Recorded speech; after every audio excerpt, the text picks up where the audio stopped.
Hi, welcome to If I Did It, a show where we analyze and solve PR kerfuffles from the MMA world and beyond. I'm your host, Lexi Old. It's like the Temptations. Exactly. We have to. If we all coordinated it, or while I did this in the background, you guys were doing, the Four Tops kind of thing. Joining me as always is Kid Native Bloody Elbow and Eugene S. Robinson of Aussie.com and author of Fight Everything Everyone Know About Asking. We're afraid to get your ass kicked for asking. Mm-hmm. You got that. Gentlemen, we have a loaded slate today. Loaded. So let's just get right into it. Eugene, Sir. you're UFC. According to ESPN, you are in, quote, advanced talks, end quote, to sell your promotion. Mm-hmm. How does this affect your PR strategy? Well, I think what has been done was the exact wrong thing. Well, you got to know they've denied it. That's what I'm saying. Yeah. That's the exact wrong thing. Because then the guy from ESPN fires back. Is like, if you're talking to investment bankers, and which is now part of the public record, your denials are for shit. I mean, if somebody came out tomorrow with a tweet that said the bald one has sex with small animals, you think he would dignify that with a response? Well, knowing him, probably yes. But at a certain point, it's just better to shut up, man. It's just better. I mean, for what? People have been saying this since they bought it. I've been hearing rumors about the year before the Ultimate Fighter TV show broke everything open. Forrest Griffin and Stephen Bonner. They were, the Zufas. I was talking to Lorenzo, and he said, one more year, they're going to try to roll out of this thing, and just focus on the Station Casino. I've been hearing it for years. What is it that the thing I have on my Aussie author page from Bismarck? So you don't believe anything in politics until it's denied. So it would have been just easier to be quiet, because now you put yourself in a position of I mean, I gotta say that there's a tactical element, because the rumors I get are that typically when there's a big sale or something like this, they build in a clause for upper management which says that for a certain period of time they have to get involved with the transition. Right. So in other words, they purchase a company, and for a period of 3 years or 5 years or some predetermined set of years, they have to stick around. So it's not like, here's your check, here's your company, good luck, see you later. Right. And then 6 months later, the wheels fall off the car, and everybody's like, what the fuck? So it's built in. You're not an indentured servant, but you generally agree to stick around, So my understanding from the rumor mill is that the sticking point is the bald one, whether or not he sticks around. And I asked the same question. I asked the same question that Kid Nateja asked yesterday. Is it pro or con? In other words, do they want him to stick around? Do they want him to go? And the word I'm getting is they want him to go. So, which which I think in my mind means that maybe he's figured out that there are more things in life than money. Like what does life look like for the bald one after the UFC sells? You just a guy with a lifetime rings cage side seat. Outside of that, what do? It's not like he's not going to make his bones in TV anymore, or what, Somebody's got to hand out bathroom mints, Eugene. Joe Louis style. So, I mean, Lorenzo and Frank, I mean, those guys are just happy to go back to Malibu and $38 million houses and casinos. But, the Baldwin, Sheikh Tanoon has got, Abu Dhabi, and what's the Baldwin got? He's going to go back to cardio kickboxing? I don't think so. So, in other words, I guess I'm saying I believe their response to the rumors should be D&D, deaf and dumb. What do you think, Nate? Well, I think it's important to note that Station Casinos, the Fertitta's casino company, just bought the Palms Casino for $312 million. So they're moving and shaking in their other empire. Mm-hmm. And these are smart, shrewd dudes. These are empire builders. And they're moving. One of their empires is growing, and the other empire is at a peak. They had their best year ever last year. But we know that was built off Ronda Rousey and Conor McGregor. And those two have both taken serious hits. These investors don't necessarily know that there's not another Ronda Rousey or another Conor McGregor coming right up in the pipeline. I mean, both Ronda and McGregor felt like flukes. 2014, we were going, GSP is old, Anderson Silva's old, Brock Lesnar's out. There's nothing left. What's going to happen in this sport? And boom, boom, Ronda Rousey and Conor McGregor both blow up. And those were kind of flukes, and they were kind of the first athletes that the UFC had made into superstars on their own, except for GSP. And so you're kind of like, whoa, is this luck or can they do this again? And so they're selling at a great time. They've got other things going on. The property is at a peak.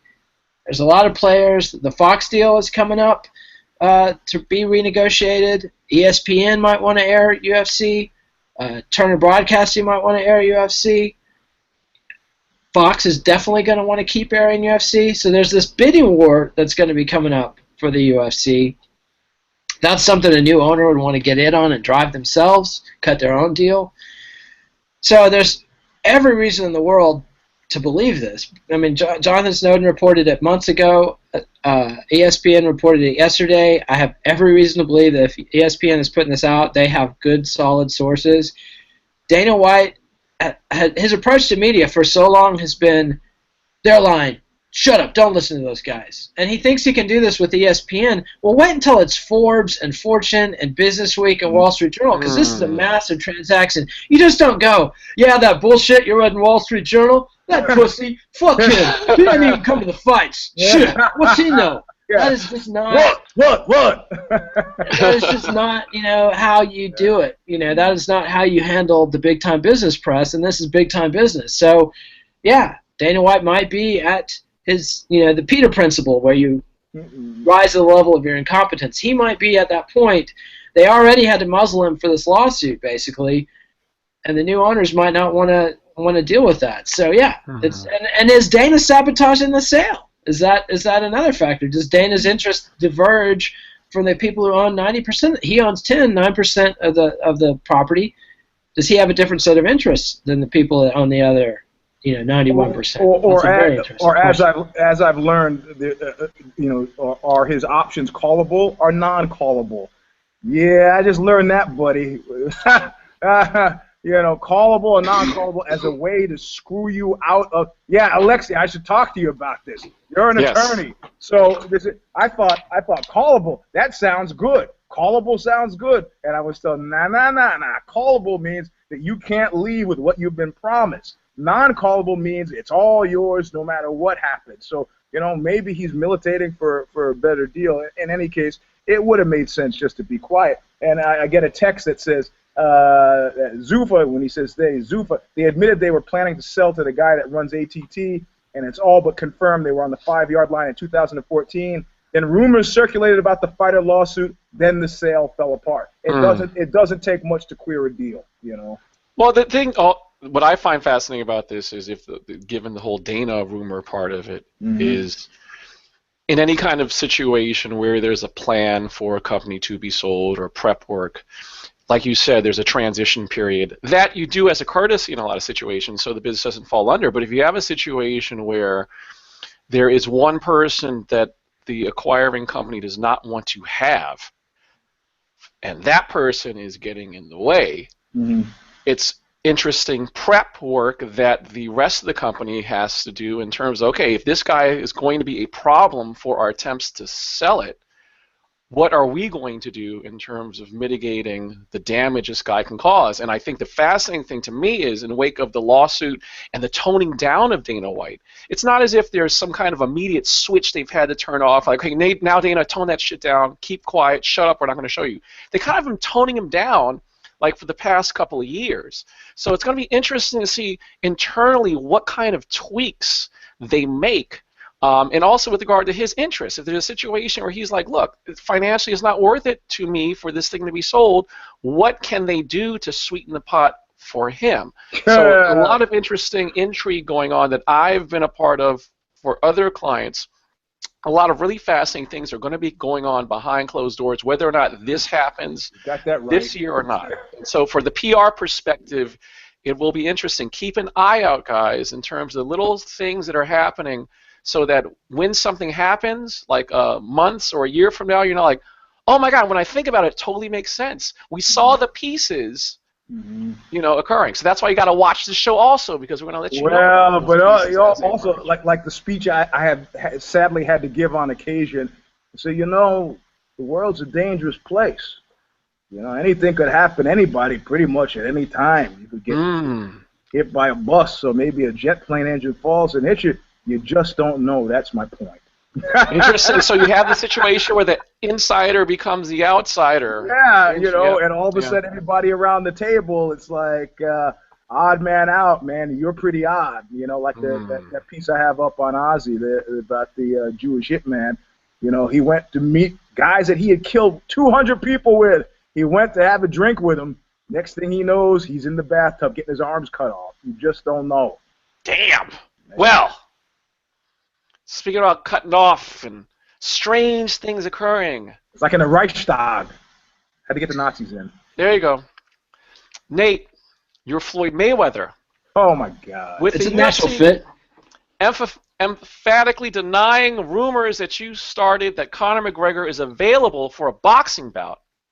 Do you lobby the U.S. Congress to extend the Muhammad Ali Act to MMA, or do you not need that book, that page from the book, in order to get the Conor match? I don't think you need it. I think that's the whole gambit, is that the Ali Act for boxing specifically forbids what the UFC is trying to do, which is saying, our guy's a champion, we've got him under contract, he can't fight for another promoter. Well, in boxing, you can't do that. If your fighter has an opportunity to take another fight with another promotion or fight for a different belt, you can strip him of his title, but you cannot preclude him, you cannot exercise prior restraint from what deals he can take. So this is actually a pretty genius gambit, and I'm very intrigued as to how long McGregor and Mayweather have been talking about this. Because, Mayweather publicly took McGregor under his wing as long ago as last year, maybe even 18 months ago. And, things I'm hearing are that McGregor has been holding these guys hostage for every fight. Like, he didn't sign for his last fight until the very last minute, and he was making demands all the way. And so they definitely pulled the rug out from under him on UFC 200. He thought he was going to be pulling more bullshit, asking for more money. I got him where I want him. I'm booked on the biggest fight card ever. They need me. It'll cost them $45, $50 million to cut me. Fuck them. I'm going to treat them like bitches. And you learn, you don't treat Lorenzo Fertitta like a bitch. Boom. But now he's coming back with this Mayweather thing, which had to come out of left field for them. They think they've got this space closed. They've got their guys locked in. Their contracts are tight. Muhammad Ali Act does not apply to MMA.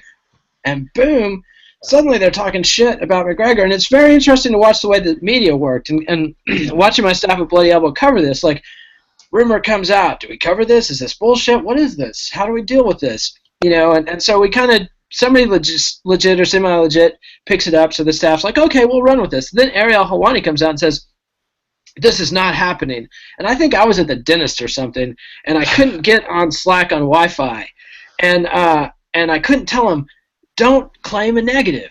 But I couldn't get to him in time, and the headline comes out, Mayweather not going to happen. And I'm like, you can't prove a negative. I don't care if Ariel Helwani denies it. I don't care if Dana White denies it. I don't really even care if Floyd Mayweather and Conor McGregor deny it. Because they could come back next week and cut a deal, and it's happening. And as soon as you say this is not going to happen, you're setting yourself up to be a liar. Now, what you can say is there's no reason to believe currently that this is going to happen, or there are no solid grounding to these rumors. But now that Floyd Mayweather, first his dad came out and said, yeah, we might be doing this. Then Floyd came out and said, I started those rumors, and and McGregor's been tweeting it. So something's going on. These guys are definitely talking about it. And legally, I mean, I'm no lawyer. They're making moves to introduce the MMA Act to Congress. To have a high publicity fight over this with Mayweather and McGregor involved, who are both headline names, while you've got pending legislation in Congress, that's the kind of shit that can get a bill passed.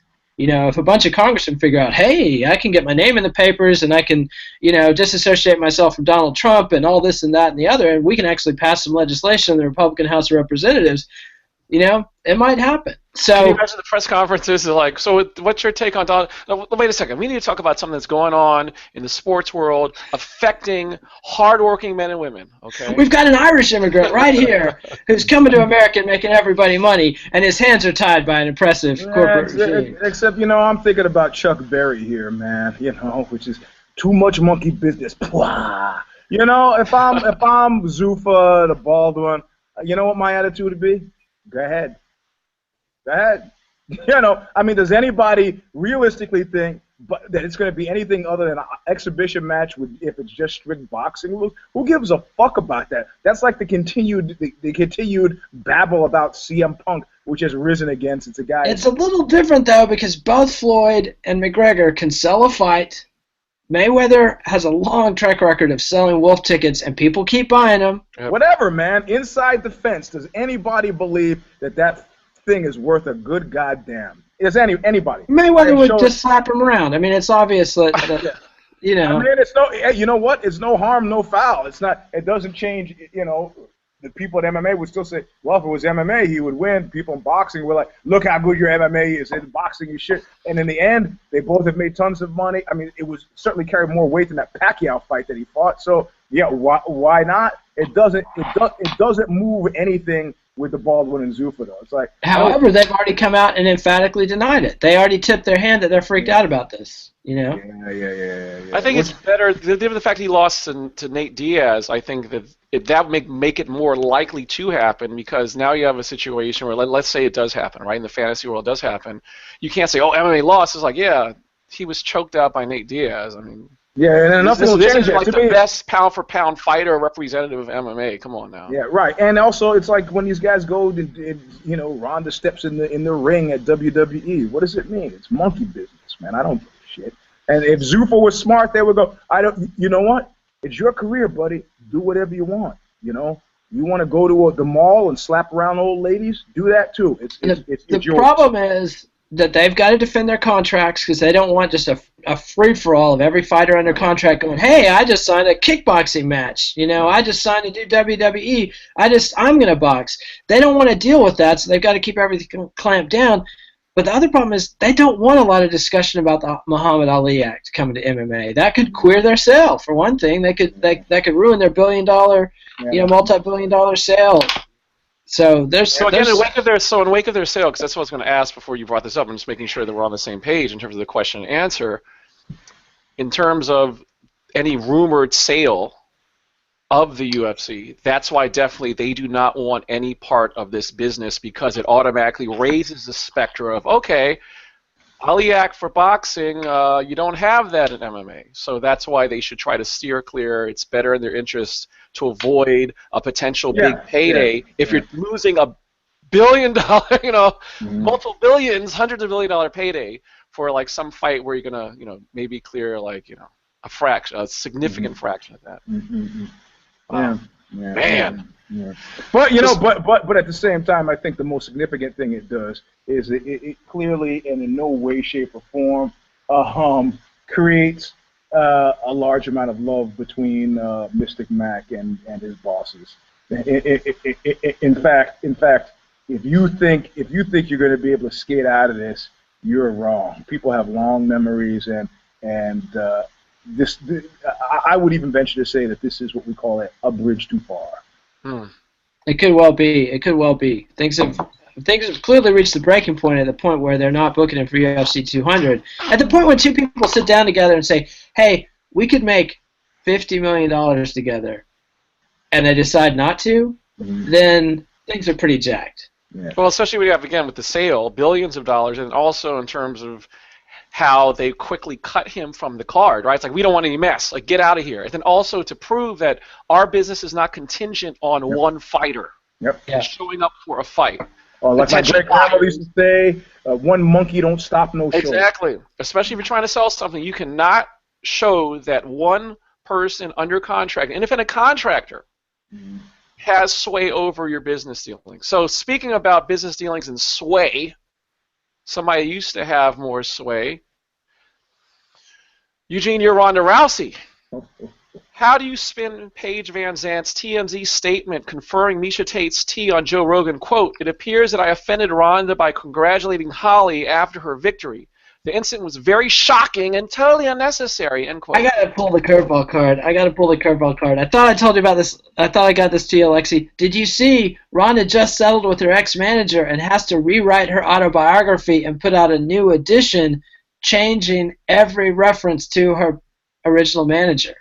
That's the question. This Paige Van Zant stuff. Sorry about that, but this Paige Van Zant stuff, yesterday's 10% teapot, Ronda just has to not do a recall of her autobiography, but the second edition is going to be very different, and we will be comparing and contrasting the first edition with the second. Count on it. So that's the question.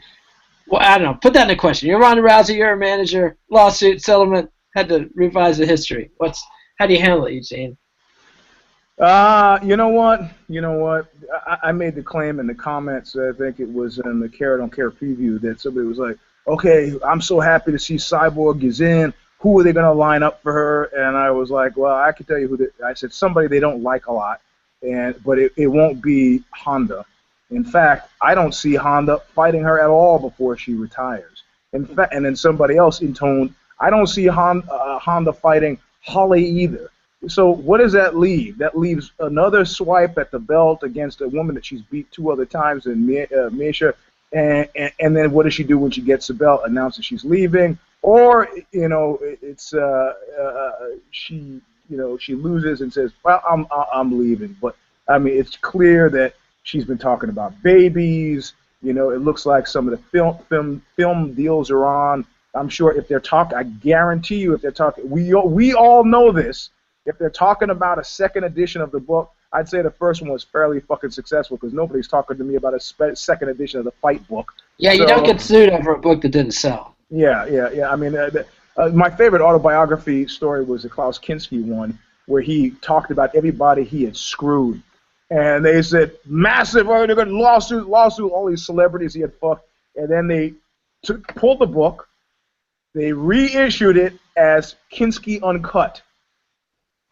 That's after they cut like 60% of the book. They call it Kinski Uncut. So if you want to read the original, you have to go back to the German language version, which is called All I Need Is Love, to find out who he maligned. So we'll do the same thing with the Ronda book. We'll take that one first. But I mean.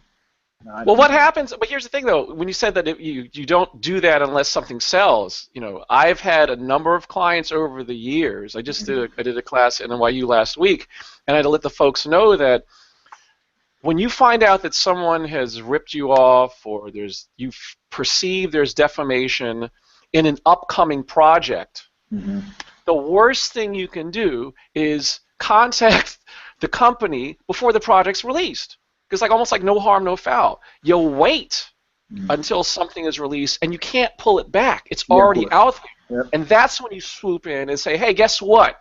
Yep. We have a problem here. I had a British band, or a British company, I think called Big Cat Records, had approached me through casual back channels, had said, hey, we have a band called Whipping Boy.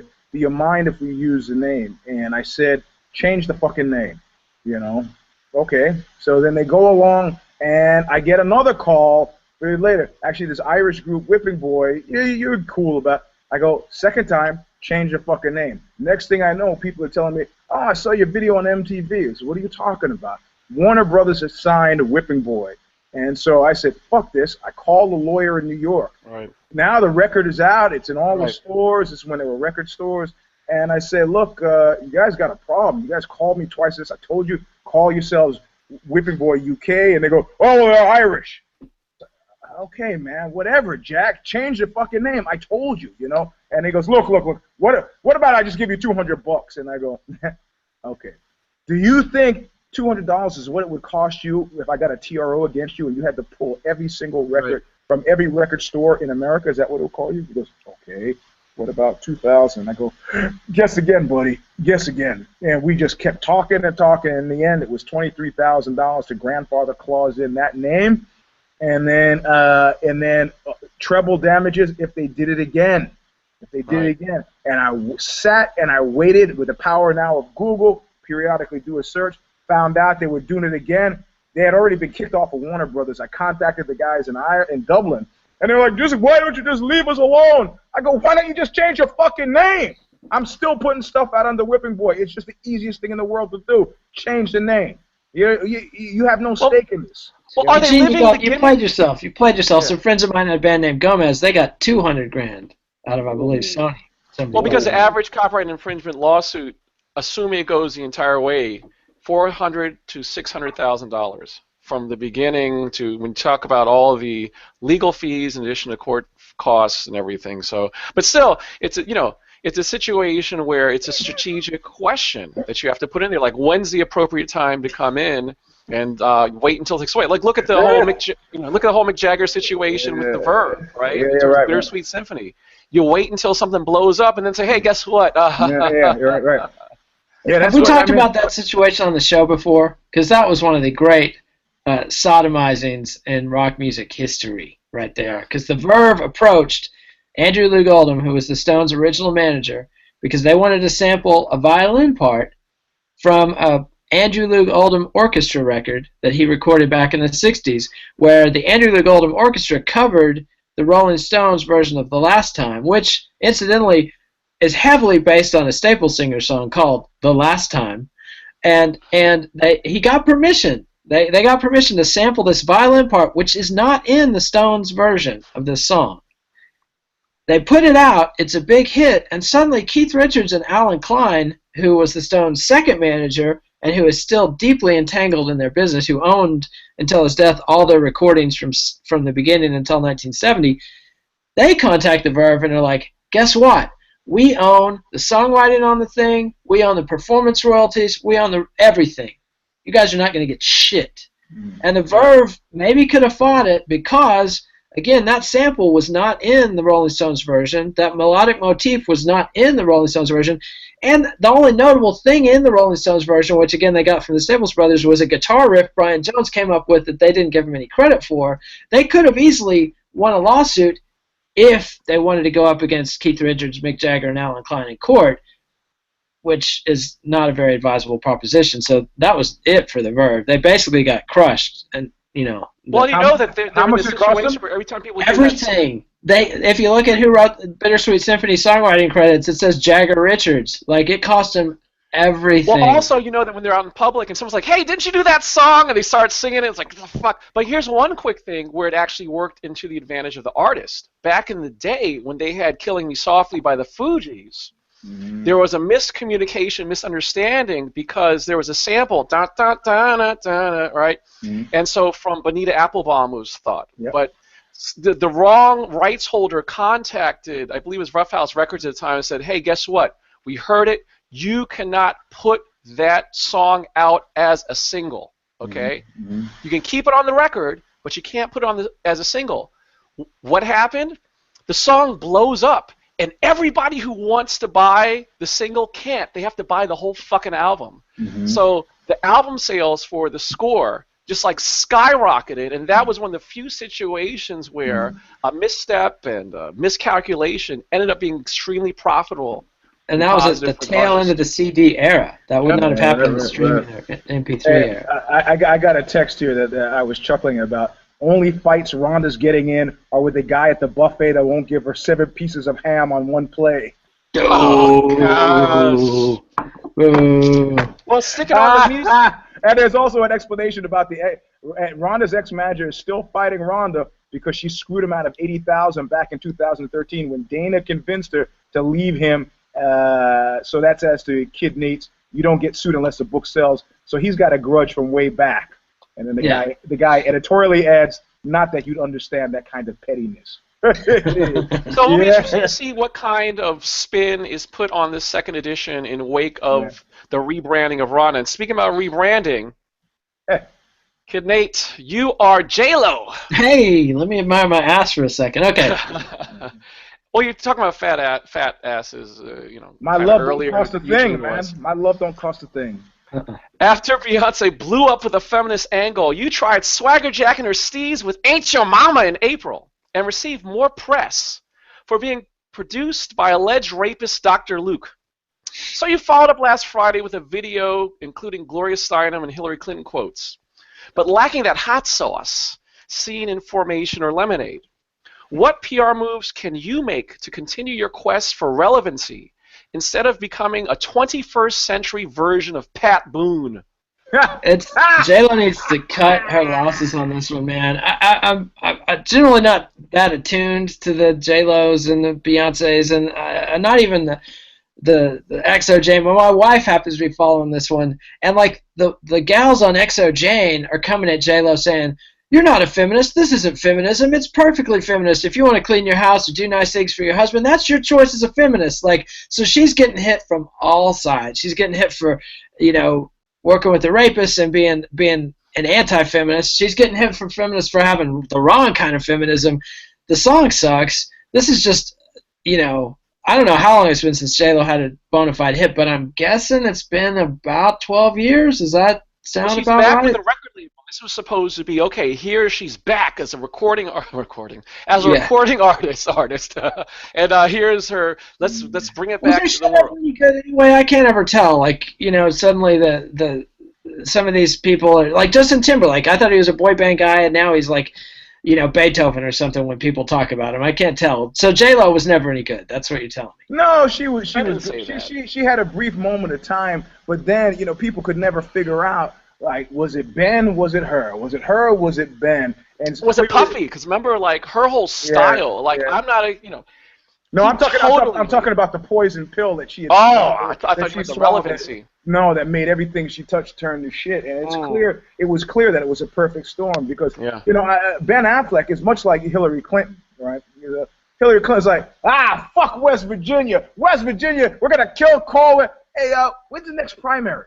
Oh, it's West Virginia. Oh, shit, so J-Lo, she could have skated, right? She could have got that decade of bad press. That was Ben. Ben, who's snatching fucking defeat from the jaws of victory. He comes out with Gone Girl. Everybody loves him, man. Or in that one about Wonderland and Gone Girl, people loved him again. And then he follows it up with fucking The Nanny. Come on, man. This guy, it's like there are people who have it built into failure, built into their DNA. Built into their DNA. Yes. They just can't. They can't win for fucking losing, man. It's from the outside you watch, and it's like watching my mother and my stepfather try to have an argument. Like, I would just say the exact wrong thing here to say would be, "I'll do the tile when I feel like it," and then my stepfather would go, "I'll do the tile when I feel like it." And I got, boom, an explosion, and it was a 2-hour argument about tiling the fucking bathroom. Come on, Well, the fascinating is these people that you're talking about, though. I mean, not, the J-Lo's got the thing is they've been successful at least. I mean, you know what I mean? It's like a situation where, like, they're failing, but this is in wake of tremendous success. I mean, I wish I could fail like that. But she's not failing upward. I mean, as it turns out, somebody once said about Jarbo in some kind of music that I know, said, her relationship with Michael Gira, another accused rapist. Of the Swans. Yeah, from Swans, yeah. She said, it may have been rocky, but she was never better than when he was making production choices for her and her voice. Her solo stuff has been shit. So you could say the same thing. J-Lo had a decade of nothing, and you have to say, hey, man, the stuff she did with P. Diddy was actually a high point for her. And right. and the 10 years with Affleck, you can't blame that on, they both have that urge to failure. How come Affleck is looking, he's sitting around like Iago? Why is everybody like Matt, Matt Damon, what's he got that I he's not fucking stupid, he made one misstep, but which I can't even remember what it was, but in light of all of his other missteps, his other correct steps, it's forgotten, I mean, the only thing I got on Matt Damon is we got this brief burst of Eskimo brotherage that I'm not going to talk about now. Okay, so had to work that in there. We'll bookmark that for later. But here's the thing: I think with J-Lo, what's fascinating with her and the Beyonce thing is what Beyonce did in terms of having a great team around her. Is she wasn't dealing with this whole feminism, generically. She was very specific and targeted. I mean, generally it was generic at first with single ladies, but then when she really started generating true fandom and issues of real feminists and being a part of academic discussion, was her team went deep into a culture in addition of feminism, right? So when you look at it's true. It's like when you look at, for instance, Formation. I mean, she's in New Orleans, like she's dealing with all these kinds of issues. It's not pop friendly clean, sanitized feminism. And the problem with the whole J-Lo video, if you see it, what's so fascinatingly disgusting about it is, it's what J-Lo's problem has been consistently, which is trying so hard to cross over and escape culture and being the other, that at a certain point that works, but at the end of the day, if you have this video and it's like you're supposed to be like this 50s housewife and you're recalling all of these cultural signifiers that have nothing to do with being Puerto Rican or being New Yorican and the rich like heritage, and it's just but you have the situation where people are like, meh, she lost her mooring. She hasn't been Jenny from the block in almost 20 years now. She's trying to, she just doesn't, she's lost in space, and she's just floundering out there. And the Beyonce thing is amazing. I mean, like, and even the way she and Jay-Z are doing the kayfabe on it, is this whole thing about Jay-Z, because they had, you know, the incident where his sister punched him in the elevator and the whole thing. And it's not, and it might be about Jay-Z just in the sense of, you know, if you're a married couple and you have tensions, and if you're the most celebrated, popular, rich assholes on earth, you know, you're going to have people wanting to fuck both of you all the time. And so you're going to have that. But it's really about a lot. I kind of know what that's like. Yeah, you can imagine. I don't want to say anything. Yeah. I don't want to make people feel bad when listening to I just got to push the button on that, man. You know what? I know feminists. And I'm just gonna call bullshit on the whole, you know, the fanny-friendly Beyonce feminism, man. I'm just not fucking buying it. But the feminists are gonna be arguing about that shit forever. If you pull up 10 feminists that say that it's not, I'll pull up 50 feminists that say that it is, and they'll have a big cat fight about it. Like, that's the thing about the Beyonce thing. I think is so fascinating is the fact that, you know, I'm saying seeing some hardcore support she has, like what she's done that a lot of people who are extremely successful do, is somehow she's positioned herself where large numbers of people think she's speaking for them and can identify with them, even though her lifestyle and everything she deals with is not like them at all. And they have this hardcore belief of like, oh, I understand totally what Bay is dealing with. She's speaking to me. She's dealing with my experience. Like, no, is she really? She's doing this and so on. So I'm not saying at the end of the day, like, oh, she's like, you know, it's not my place to mansplain. Or, you know, but what I'm saying is I find it fascinating how quickly anybody criticizes Beyonce, and with a quickness, you get jumped on all over Twitter. There are Jezebel articles about it. There are articles like, you know, amongst black feminists, like this is what the value she has. My point is, I think it is fascinating how she's been able to leverage her brand and transform her brand. And it's funny and fucked up to see how J-Lo or whoever's handling her or giving her advice might think it's that, hey, just talk about feminism. No, man, you gotta if you want to be able to appeal to certain demographics and have them think you're speaking for them, you can't do the Mad Men bullshit.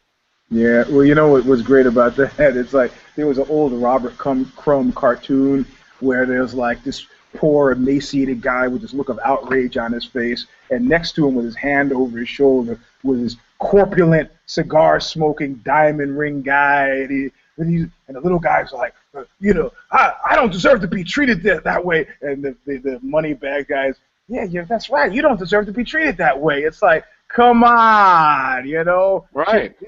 Beyonce, she's really speaking for me, really, huh? Oh, she's speaking for you, $15 an hour waitress. Right? No, that's for you. Oh, here's my feminist anthem. If you want it, you should put a ring on it. Oh man, you guys are getting played all the fucking way, and now Jay-Z is putting out an answer record. Oh, well, that's on Tidal. Oh man, it's genius. It's that's genius. How you fail upward. You're talking about going upward and not downward. The fact of the matter is, you're part of what she did. Also, was she did put a ring on it, but then she didn't stick with the generic thing. She went within certain aspects of the African American community, and that's what the hardcore, the ones that are attacking you aren't like the generic, like, oh, so and so. It's like, hey, look, you know what? I'm identifying with Beyonce. When you're attacking Beyonce, oh, you're attacking her. It's black female body image. That's what you're doing, and we need to put you on blast for that. When you attack Beyonce, you're attacking me, and also the music's pretty good. Like, I listened to the J-Lo thing. And it's like, ugh. And I'm not like a big fan of Beyonce, but I could sit through Lemonade when my wife wanted me to watch it because the music wasn't bad. And Jay-Z's like probably the best rapper ever, technically, in terms of the meters he uses and all this stuff. No. I mean, I'm not going to get that argument. Plenty of people made the case that he is. And he's right up there with anybody. Commercially, he might, to a certain degree, have had put a certain kind of sway. But it will be interesting to see how this thing does, play out. But the fact of the matter is, he's a part of the conversation. Like you just said, you're talking about like how one of the greatest, and a lot of people believe that. And that's going back to the J-Lo versus Beyonce, having a situation where, in terms of your branding, you are mentioned in the conversation. The fact is that people are thinking about you. They're writing articles about you. You're having academic critical analysis on you. As opposed to it's not just that they're being mentioned in the conversation. They're creating the conversation. They're driving the conversation. That is guy. He's riding the show here. And he goes, yeah. As to J-Lo, sex tape, easy positive press and sympathy from feminist outlets. I don't know, man. I think the days of the sex tape might be over. Yeah, I think Farrah Abrams, Teen Mom, killed that. Yeah.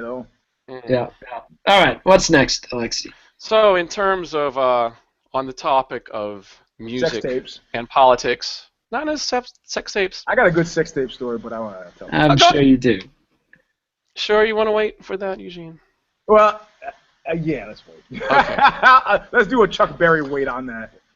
So, I believe it's Nate. Your rapper Azealia Banks.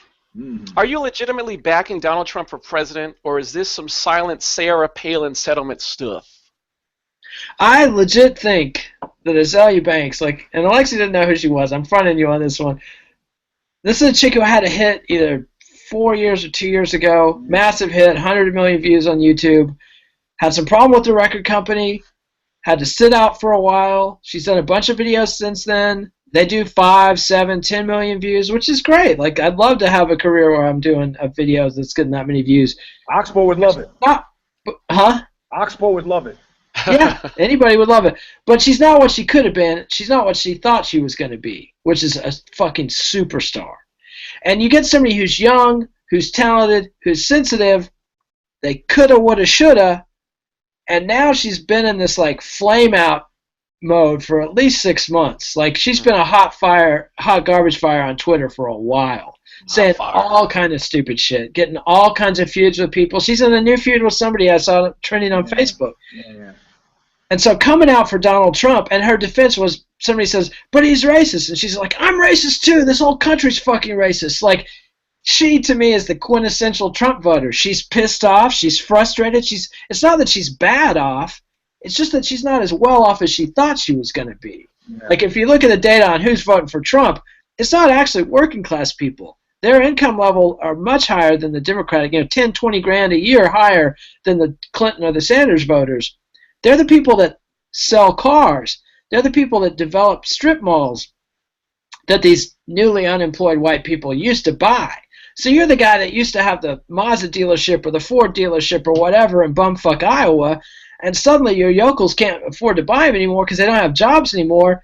You're pretty pissed off, and you've got the time and the resources and the wherewithal to do something about it. That's the Trump voter, and Azealia Banks is just a twist on it, and she's picking a perfect time to jump on this and get herself in the conversation because Trump is reaching to the left hard.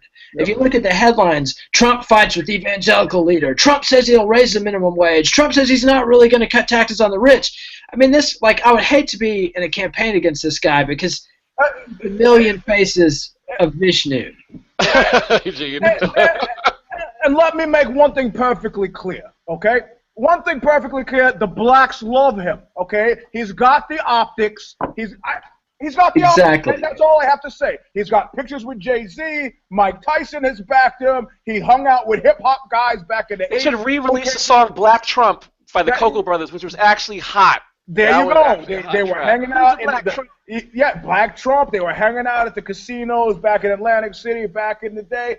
Can Hillary claim this? Right. Bernie Sanders at least has, the civil rights thing, But listen, the guy who most acted out at a Trump rally in terms of kicking somebody's ass was a black dude who jumped in. It was like, bah, bah, bah, bah, bah, bah. He's in the same... A black army officer. Right. He's in the same tent now. You know, the Republicans talked about for years the big tent. They got it. He's in the same tent with David Duke swinging away at the orthodoxy. It's a lot connected to that Klan chapter in Long Island recently that was firing black families. Join us. We all hate Mexicans. Like, that's one of the great things about American racial history. Like, you know, 100 years ago, the Know Nothing Party, 150 years ago, the Know Nothing Party hated the Irish and Germans. Yep. Like, that was who the invader was. These Catholics are not American, blah, blah, blah. Now you can be a Catholic and be the president of your local Klan chapter. What a country! Well, and also somebody was amazed. I know a black guy, and he was for Donald Trump. I asked him why, because Donald Trump was a racist. He goes, the whole country is racist. So I mean, that's exactly what Azealia Banks said. Yep. Yeah. Well, I will clarify in terms of Azealia Banks. I think the fact that I could not name one of her songs is actually an endorsement of her as what she was trying to accomplish, because I don't think I'm within the demographic that she's trying to appeal to. Neither her nor Beyonce. They're not being like, oh, Lexi O loves our music, ching. They're like, this motherfucker don't like our music. No. Yeah, it was a great way to get herself back in the conversation and I expected a lot. Yeah, go ahead. Well, and one other thing that's going on right now is that, you know, Hillary Clinton won the Democratic nomination with black voters. Plenty of whom know the shit, made a rational decision. This is who I want. I like Sanders, what he's saying. He can't get it done. I'm sticking with Hillary. This is life or death for me. You know, I'm sticking with the one I know. However, there's a lot of younger black people. When you look into the younger demographic, under 40, under 30, Bernie starts actually winning African Americans. So you've got a whole demographic out there of young, active, pissed off black people that are on Twitter, that are connected. They're not getting their news off TV like mom and dad are. They're on the internet, so they're drinking the Bernie sauce straight up. These people are pissed at mom and dad for voting for Clinton. And so Trump actually has some opportunity to pick up some of these people. And he doesn't need to pick up many of them. He just needs to pick up enough so he can sprinkle a little pepper in his salt. And say, we're not racist. Look here. I got Mike Tyson. I got Azealia Banks. The whole bit. And so I got Ben Carson. I got Ben Carson. Exactly. Who's doing this VP search committee, right? He dropped out already. He named his names and then said, I'm not going to be Dick Cheney. So, but then he got Chris Christie. So. Yeah, who probably will try to be the Dick Cheney. Yeah. Well, Eugene. I love a man who knows his way to the buffet table. Follow that guy. So let me kick this one to Nate. You're a Brazilian soccer legend, Rivaldo. Yesterday, you released a statement advising, quote, everyone with plans to visit Brazil for the Olympics in Rio, stay home. You'll be putting your life at risk here. This is without even speaking about the state of public hospitals and all the Brazilian political mess. End quote. Again, I'm not paraphrasing. That was the quote. Since you're one of my boys from Brazil, break it down before I buy my plane tickets. Well, here's the thing. Brazil was supposed to have this big coming out party. When they got booked to hold the Olympics, they were one of the BRICS and one of these rising economies, and they're selling stuff to China, and they're making all this money, and they had this huge offshore oil discovery that's this massive, massive field of oil deep under the Atlantic Ocean, and things were rolling. It ties in perfectly with the MMA boom and the UFC boom in Brazil. Like a few years ago, Vitor Belfort's been a long-time TV star, but the sport was never quite legitimate. Vitor fights Anderson Silva, and it's a big deal in the U.S. Suddenly, MMA is legit in Brazil, and it blows up. Anderson Silva's being sponsored by the burger companies. I can't remember if McDonald's or Burger King, but I mean, big-time shit. MMA is big-time shit. Everybody's got money, and then the shit hits the fan. The money stops coming into the economy. There's all this. You've had a left-wing party that's been in charge for multiple terms. I think the previous president, I could be wildly wrong on all this stuff, but previous president was in office for 1 or 2 terms. Anytime you have a party in office for 2 terms, you're going to have lots of roaches under those rocks. The successor won, so she's in office while her predecessor's getting investigated for all this stuff. Somehow this oil discovery turned into all these bribes and all this shit, and the people are mad about the Olympics, and people are more aware of the scam of what World Cup soccer or the Olympics means, which is millions of dollars come in, local people get trampled. I'm sorry, did you mention Zika? I wasn't paying attention. And also, when Zika comes, I mean, it is a plague of locusts, and international investors are pressuring hard. Like, if you look at the history of Latin American leftist governments, they've got a cousin up north that somehow always manages to come in and help them fail. Like, I'm not saying there's a conspiracy, I'm just saying there's a conspiracy, and the U.S. government and the powers that be fucking love to fuck with left-wing governments in South America. Look what they did to Argentina 10 years ago. And so it's Brazil's turn in the barrel. They're having this impeachment crisis where this entirely ridiculously corrupt House of Representatives is impeaching the moderately corrupt, maybe totally corrupt president, and it is a complete shit show. So that's the deal. And the bicycle pathway got washed away.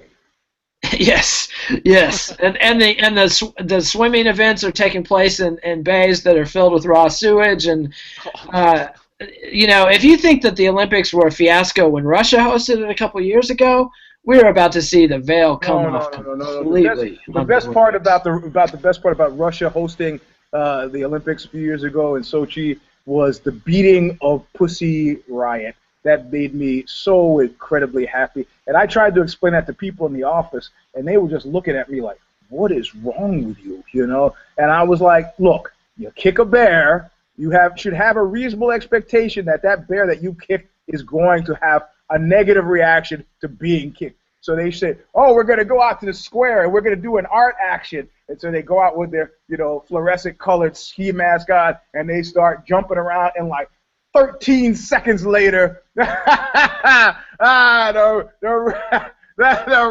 weight of Russia comes scooting in with truncheons, beating them right out of the frame. I was like, what? How did you think? You should be happy that that's what happened, because it hasn't been as easy for anybody else. So, the bicycle walkway gets washed away. It's very similar to the whole Petrobras thing. Yep. Brazil decided not to cut in Exxon and Shell and all the international Western oil companies on their big oil discovery, and lo and behold, suddenly their government's having all these problems and all this shit. So I think they tried to pull sort of the international equivalent of a Pussy Riot move by trying to nationalize their oil industries. If you look what's happening to Venezuela right now, the world, between OPEC and the U.S. and everybody has gotten together and decided, you know what, Venezuela? Fuck you. Yep. And you're going to be eating shit and starving. And so Venezuela and Greece and a few other countries are just in the barrel. And Brazil is on the edge of being in the barrel. Yep. So it's interesting times. We got this UFC coming up this weekend. Like Keith Morris said, we all got to do the best that we can. We all got to do what we can when the shit hits the fan. Indeed. Are you buying your tickets, Eugene, or no? What's that? Are you going to buy your tickets or no? Are your travel plans? Actually, you should mention that. Coach Dream Crusher is getting married July 2nd in Rio, and he's already married, so he's just having the ceremony. And I had an option to get cheap tickets to go. I was going to go for 3 days because I don't have any time, and I bailed. I said, hey, man, I'll give you a present. I'm not going for 3 days. Oh, Eugene and Rio, come on, man. Hey, man, get Nate in there, too, and, we can have when it was the West Nile abroad. When there was the West Nile virus in New York, I flew to New York, landed at JFK, took a cab to a Chilean restaurant in the 40s where I had a business meeting at 7 o'clock. I sit down at the restaurant. The waiter is bringing the menu. On the way to lifting up the menu, I go, oh. And I had been bitten by a mosquito, right? I go back to the hotel room at the Paramount. I wake up sweating, trembling. I got a West Nile virus. I go over to Beth Israel. They laugh at me. They send me out. They say, well, look, you're young. You're not from the demographic where this is going to hurt you, so beat it. So I stagger out of there, go to my business meetings. I'm not going to fucking Rio for 3 days. I know. The second I land, Zika, boom, my head shrinks. You find out you're pregnant and everything. Yeah. Hey, and I got to say something. As we both all have our phones. So I've been complaining about Miesha Tate sending me bikini shots. It's only fair play that I can't just give this problem to female fighters. I just got this from Latifi. So sexy.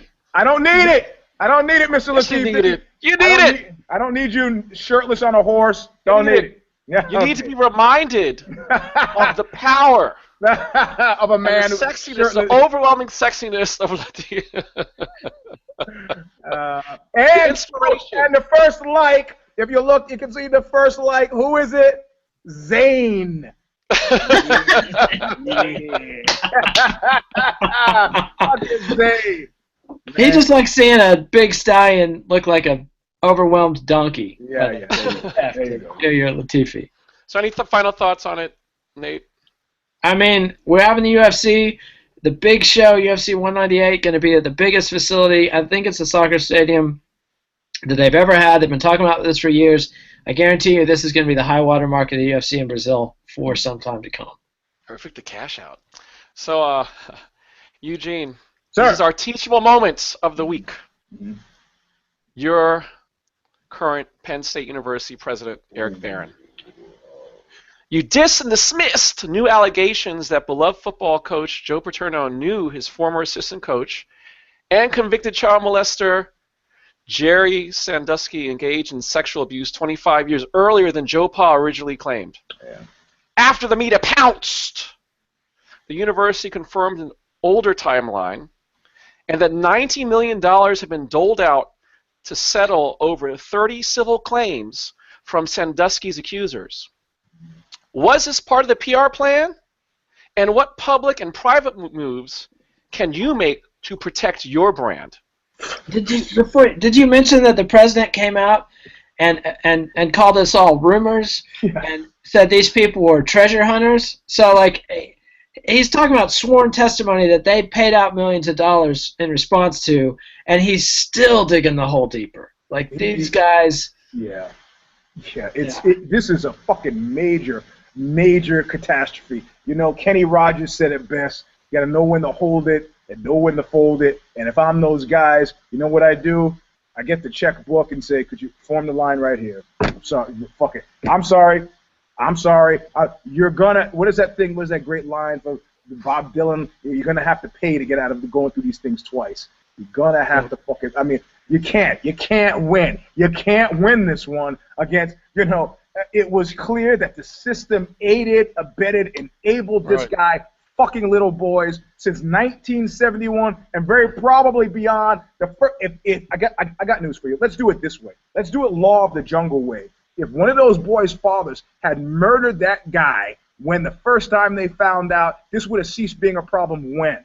In 1971, it would have ceased being a problem. The fact that it didn't happen that way means that these guys they should look at it a different way. Well, here's the coincidence. The guy systematically picked kids without fathers. He picked orphans. Right. I mean, right.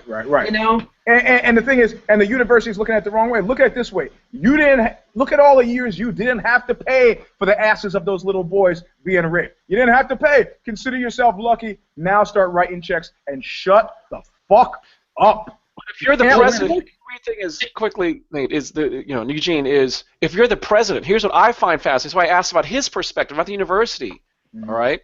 A lot of, in most situations, ideal situations, when you are a representative, employee, a significant figure in a corporation, private or public, you don't shoot off like open letters to the press generally without it being discussed, without it being reviewed, without it being analyzed. It's crazy. So the question is the fact that he put this thing out, and then days later the university is like, oh yeah, by the way, this did happen. Yeah. Like, what if you're him, right? Like, are we assuming that he just off the cuff wrote some shit and now he's being put on blast because he didn't get permission? Or was he acting in accordance with what the plan was? No, these people... There you go. These people are in a deep maze. Happy Valley is a small place. If you watch, there's a documentary called Happy Valley that's really good and really bracing. There are still people. There's a website called Framing Sandusky out there. And there's a guy who seems to be his full-time job is posting these ridiculous defenses of Sandusky and doing interviews with Sandusky from prison. Now, tell me, Jerry, it was a bear hug? It was just a friendly bear hug? Give me one of those hugs. Show me. Demonstrate. I mean, and it's like, there's still people defending this monster. I mean, this is a guy who got put away forever. I mean, as far as I know, you do bear hugs from the front, don't you? You don't really. Yeah, and you don't do them naked. You know. Well, I do it with my woman naked, but you know. That's these people have aided and abetted this crap for so long, and if you guys watched ESPN at all in the 80s and 90s, you know that Joe Paterno had this What is it? It's like, God damn it. Let's talk. You got to talk when you're showing the screen. Don't let Kid Nate say Jay-Z is the best rapper ever again. Hey, Chris Rock said it the other day. I can say it too. Chris Rock is not the best anything either. So whatever. Dusky, so you said that ESPN. But these assholes have been so in the tank for these people. If you watch TV back in the day when Joe Paterno was alive and coaching, he wasn't just a winning coach. This wasn't Woody Hayes. This wasn't Bobby Knight. This wasn't one of these, well, we know Joe wins, but he's got that dorm full of rapists and murderers, and they're drunk and they're gambling. This is Coach Joe. He sees that these boys get an education. And this Joe Paterno's different than these other coaches. He runs a clean program. What a saint. And ladies and gentlemen, Joe Paterno. You know, these interviews would start with, you know, Joe, it's an honor to sit down with you and take an hour. What wisdom do you have to impart? And so this is this huge cognitive dissonance for these people, like this president who grew up in the system, like, to suddenly have to cut his losses and disavow Joe Paterno and these guys. So you think he went rogue, or do you think this was a part of a plan? Like, was that letter? I think it was not part of a plan. It's not part of a plan. But nobody there has the sense and has processed that you guys are monsters. You abetted and aided monsters. This is monstrously wrong. This is one of the situations where everybody needs to get fired. If you were there in the Paterno era, you need to go. Yep. You need to resign if you have any shame. Yep. Yeah, and then here we go again. Shame versus pride. Shame. Ding, ding, ding. Game of Thrones. The shame none. That's what we need. But this is what I'm thinking with this whole thing. I would mitigate some of what Kid Nate is saying now, except for the fact that I've been to Columbus, Ohio. Whipping Boy played in Columbus, Ohio, and the guys that we stayed with said, some of the guys, I can't even remember the band at the time, they said, hey, let's go skateboarding out by the university. And we went skateboarding around downtown, and I'm looking at how the football players, these are just football players, were treated, and I got creeped out so bad I had to say, let's go back, because it was really fucking clear to me that these juiced up 20-year-olds could murder me in front of a crowd of people who would subsequently be cheering and not serve a single fucking day. How much fucking date rape do you think occurs? You know, I mean, if you're in a place where football runs the town, it runs the fucking town. These boys are getting that out of these programs. You think they're rocking B averages? You think those degrees are worth shit? They're not fucking worth anything, man. This is big money. How come? You know how much Joe Paterno was getting paid? I mean, this is like the Kid Nate is saying. This is on or off the books. yeah, right. This is a machine, and it's a monstrous machine when it's aiding and abetting, you know, evil shit. You know. Yeah, I remember when OJ got. Much like Aaron's gonna be taken care of regardless. Much like the Catholic Church, I gotta say. What'd you say? I remember when OJ got busted in the '90s. I thought the discussion was going to be, whoa, these jocks we've been singing the praises of all these years are monsters. Instead, we had all these other conversations about race in America and money and trials and all this other crap. But finally, we're beginning to point out, like, just giving guys complete carte blanche to do anything they want because they're good at physical violence, maybe there's a problem there. That's all. Well, you know, my grandmother, it's funny, during the OJ trial, she called me and she said, Alexi, do you think OJ really did it? Because looking at it, he's so handsome. I love that. I love being like one of the few black guys who said, "Yeah, that fucker did it." Yeah, no. Well, I'll tell you because I remember the '70s, and I remember when OJ was no kind of black guy. OJ didn't want to have anything to do with any black shit. He was not black at all. You know, it's funny because there was a brief period where it was really fascinating. There's a brief period where he was, because someone actually produced like a cover of Jet, where it's like when he was with his first wife, and it was like the struggles of a black athlete, black wife. But that was like such a small. But you know how you know that? Because that shit came out during the trial. I hadn't seen that Jet cover since I saw it at my aunt's house, like back in 1968. I hadn't seen it since then. They bring it up for the fucking trial. He suddenly, like Michael Jackson, became black. Oh, man, this is rich. Those cops fucking loved him in L.A. He could have slapped his wife all across the Beverly Center. Nobody would have done shit, you know. So I'm not buying it. And you know, I got cops who support the multiple assassin theory, and that OJ. You know, L.A. cops are like, look, man, based on where the bodies were, there's no way that one person could have been killed without the other person knowing, so it had to be two. He couldn't have done it alone, and he probably, if he did it alone, there was somebody would, whatever, man, I don't give a fuck. You know, these are L.A. So I wonder if it was a guy who took a getaway car. What a mystery to solve. And also, listen, in my mind, this was a total meditation on the nature of fame, and nobody made that connection. Not even when little Bobby Blake went back to the restaurant to get his gun that he left at his table, and his wife Bonnie was shot in the parking lot. You know, a crime which he walked on. It is, hey, I was in the restaurant when she got shot. Don't know who shot her. So I guess at the end of the day, you know, Barron doesn't need any PR advice, because writing that letter was enough to endear him to boosters and all of the worshipers at the Jopa altar. Well, at this point, it's so toxic. That's a clear mistake. I mean, he's got to go. There's no... Yeah. At the very least. Yeah. But he's going to be taken care of by some boosters, though. As a kid, as a parent now who's got a kid in college, I got to say, you know, I don't really want my kid going to the rapist college. You know, I don't want my kid having to explain, oh, I go to Penn State, and then have the second question that people are asking, how are things there since the ass fucking, you know? Well, you know, it's funny. There's a town near where I live, Glenridge, which they actually had a movie called, you know, Incident at Glenridge, you know, because the football team had gang raped a mentally retarded girl. I remember this. And the thing that I thought was fascinating was, like, how long does stuff have to happen before people forget, right? So what happened was it was a town that, like, well-to-do town still is, but the football program was strong, and the local yokels that weren't wealthy were able to get respect amongst the elites by being good on the football team.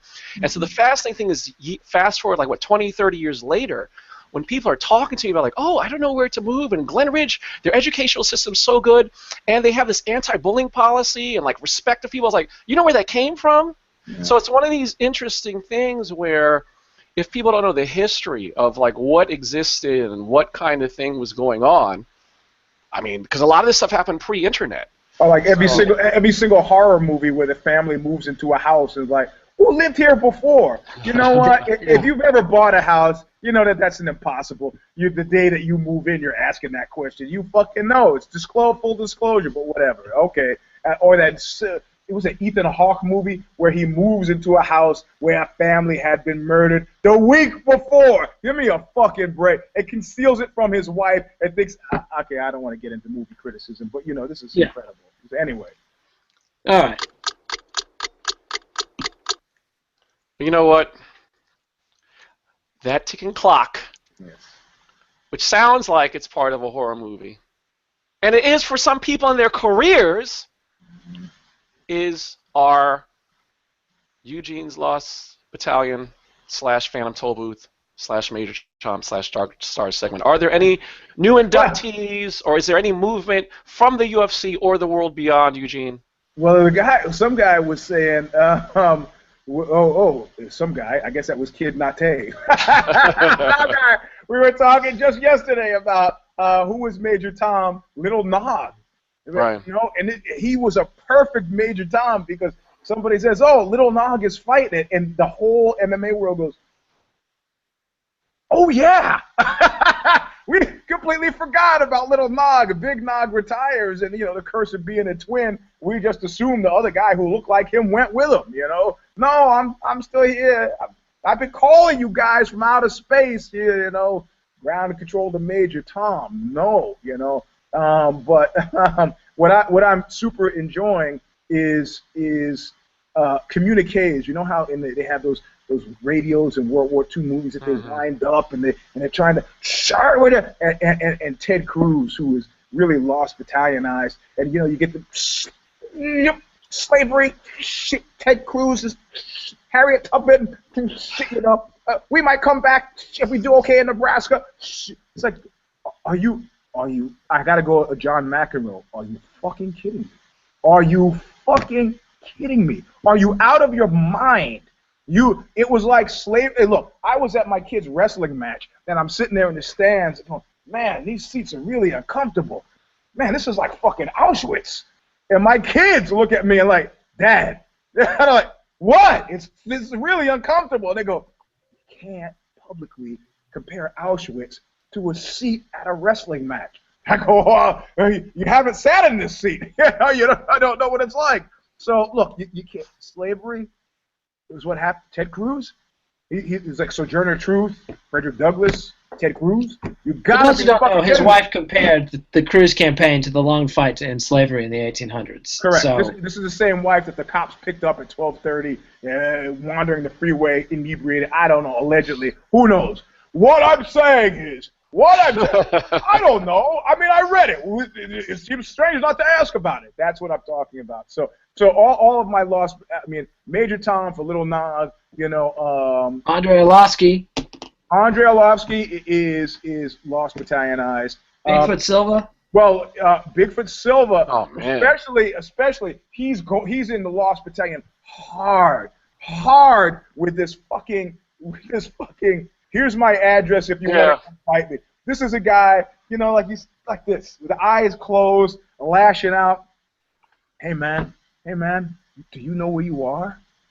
You're in the jungle, baby. You're gonna die. God, man. It's the question is, you can be unaware, gently unaware, or you can be aggressively unaware. And the aggressive unawareness is just painful. Here's my address. You come to my gym and fight me. That's what it's come to, huh? You are now the MMA version of Mitch Green. That's where we are. Oh man, Mitch Blood Green. War at the store. Catch him by the knot. Catch him by the juniper bushes at the 7-Eleven. So but this is not. I mean, we can make this a weekly feature because it is a weekly feature. Let's talk about Anderson Silva and the gallbladder thing. You think he's coming back?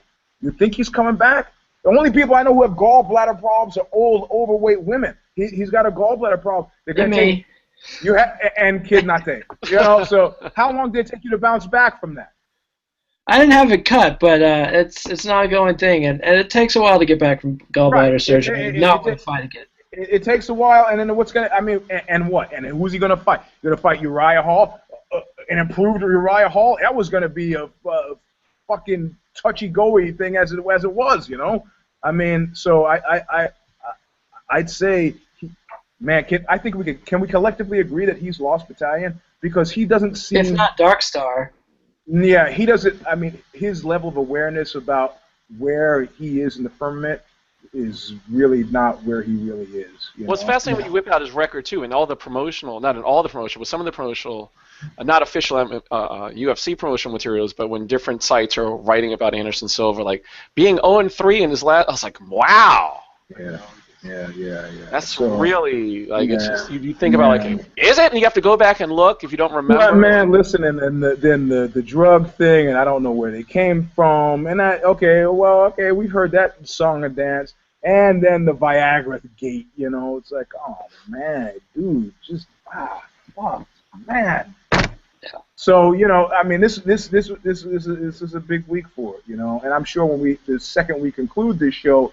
There'll be something like Conor McGregor will come out and say something newsworthy, but it's hard. He should take note of how low the mighty fall, man. That shit, you know, Ronda scuffling with people at the buffet table, you know, Anderson Silva. I'm still in there. My contract. Not, man. I mean, I'm looking forward to post-fight. Most of us won't have the experience of saying we're going to do something or exert ourselves in whatever field. Like, you know, and Alexi goes, I'm going to go, and I got this case coming up, and you don't have a Greek chorus of people sitting around you going like this. You don't have Eugene. I actually do, my wife. Anything I do. Hey, my book. Yeah. I guess completely hey, different. I got a new client. Yeah, completely different from Tyler. I'm speaking at NYU. Yeah, and completely different from Tyler. That's what keeps me grounded. From Ta-Nehisi Coates, right? His wife said, "Oh, baby, you're making $2,000 a month. You just keep writing." You know, oh, really? I mean, I remember I used to write for this porn review site, and I used to write for some of my writers under their names. So they had the stuff due. They had it, and I said, "Look, I'm going to write your piece for you." And my ex-wife came, and she's looking over my shoulder. They had a piece that I've written, ghost-written for one of my writers, and she was reading over my shoulder. And she was reading, and she goes, "Now that is funny." Not realizing I had written it, I just gotta go. Yeah. It is funny how it works, because I'll tell you, like with the book I just put out, there are people who hate everything I fucking write, everything. Like when you ask them, like, okay, look, what do you think about X, Y, and Z, or you're even in the stage in which you're giving them edits and it's not finished, they'll make the weirdest comments that have nothing to do with the product whatsoever. Like, oh well, I think the placement of the comma should be, or graphically speaking, it's like all this stupid shit. It's God stupid damn shit. It. And then finally they're like, oh my God, you finally wrote something that speaks to me. Singing all the praises. It's like, okay, that's what it feels like to actually have something that you actually like. Okay, I'll give you what you like. I'll give you an example. As my ex-stepfather, who's married to my mother from the age of 6, when I was 6 to 18, right? He still call him on Father's Day every year. We still have an ongoing relationship. I come out with a fight book on HarperCollins, the biggest publisher in the world. He doesn't even wait for me to send him one. Goes out to the store and buys it. There's a big display at Barnes & Noble. He buys it, and he calls me or emails me. I don't remember which. And he goes, "Yeah, you got a nice little style going for you there." Yeah, yep. I got your little book. You got your... Yeah, your little, yep. It's like, mother. Well, see, that's one of the things in terms of the secrets I talk about. Like, we didn't plan this beforehand. Is the fact that, like, when you're trying to do something, you have to really be careful about the trolls amongst your friends and family members. Like individuals. No, this is not a troll, man. This is what we call a hater. A troll is somebody who's self-consciously fucking with you. Are you just sure not self-consciously aware of No, the word choice. This is the difference between a troll and a hater. A hater. Legitimate.